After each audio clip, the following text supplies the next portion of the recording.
అధికారంలోకి వచ్చిన నాటికి గత ప్రభుత్వం అంటే ఇంకా చంద్రబాబు నాయుడు గారు దిగిపోయే నాటికి జగన్మోహన్ రెడ్డి గారు ముఖ్యమంత్రి అయినప్పటికీ చూస్తే 631 కోట్లు బకాయిలు ఉండేవి. ఆ బకాయిలను మేము కట్టుకున్నాం కదా.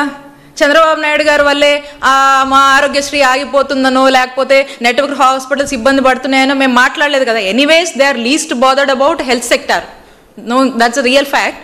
బట్ అపార్ట్ మనం మాట్లాడితే ఆ బకాయిలు మనం కట్టి మళ్ళీ మీరు చూస్తే చంద్రబాబు నాయుడు గారి హయాంలో ఆరోగ్యశ్రీ 5 ఏళ్ల బడ్జెట్ కనుక చూసుకుంటే 5,000 కోట్లు వాళ్ళు ఖర్చు చేసింది ఫర్ 5 years.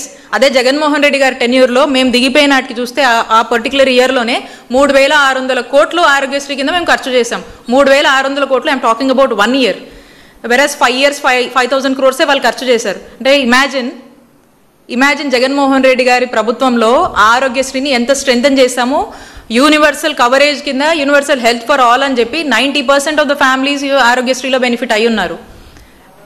సో కాబట్టి the numbers only speaks and that's the difference. కాబట్టి we're very committed in delivering very good health facilities to all the people of the state. చేరుతున్నారా? ఎప్పుడు చేరుతున్నారు? But that's a old news కదా, అది ఎప్పుడో పాతదే కదా న్యూస్.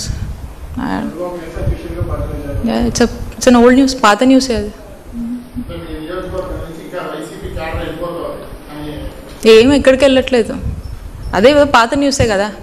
ఒకరు వెళ్ళిపోయినంత మాత్రం వ్యక్తులు పార్టీ ఎప్పుడు పటిష్టంగా ఉంటుంది. వ్యక్తులు మారొచ్చు కానీ ఏం లేదండి. మొన్నటిదాకా ఇక్కడే ఉన్నారు, ఇప్పుడు ఆయనకు ఆ పార్టీ నచ్చింది, ఆవిడకి వెళ్తున్నారు. That's it.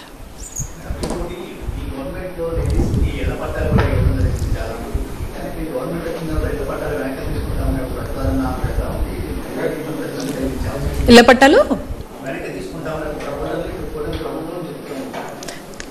కూటమి ప్రభుత్వం చేసేదే మోసం కదా, వాళ్ళు చెప్పేదే అబద్ధాలు. మా నాయకుడు పదే పదే చెప్తా ఉన్నాడు. ఇప్పుడు జగన్మోహన్ రెడ్డి గారు ఒక మాట ఇచ్చారో, ఒక స్కీమ్ గురించి చెప్పారో, ఒక ప్రామిస్ చేశారు అనుకోండి. ఆ మాట చెప్పారంటే ఆ మాట మీద నిలబడతారు. ఆ ప్రామిస్ చేశారంటే దానికి బౌండ్ అయి ఉంటారు అండ్ 100% దాన్ని డెలివరీ చేస్తారు. కూటమి ప్రభుత్వం మాటలు చెప్పిందంటే మీరు చూసారు. ఎగ్జాంపుల్, ఆడబిడ్డ నిధి గురించి ఏం మాట్లాడారు? ఆంధ్ర రాష్ట్రాన్ని నమ్మాలని మాట్లాడారు. అంటే అప్పుడు తెలీదా మరి మేనిఫెస్టోలో పెట్టినప్పుడు ఆంధ్ర రాష్ట్రాన్ని నమ్మాల్సి వస్తుంది మేము అధికారంలోకి వస్తే అని చెప్పి మేనిఫెస్టో చేసినప్పుడు తెలియాలి కదా.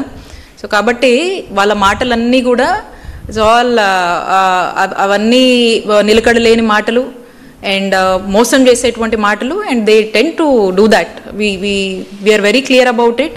వాళ్ళు ఎప్పుడు మోసం చేస్తారు, ప్రజలన్నీ రియలైజ్ అవుతా ఉన్నారు. It's a matter of time. Yeah, thank you all. Thank you.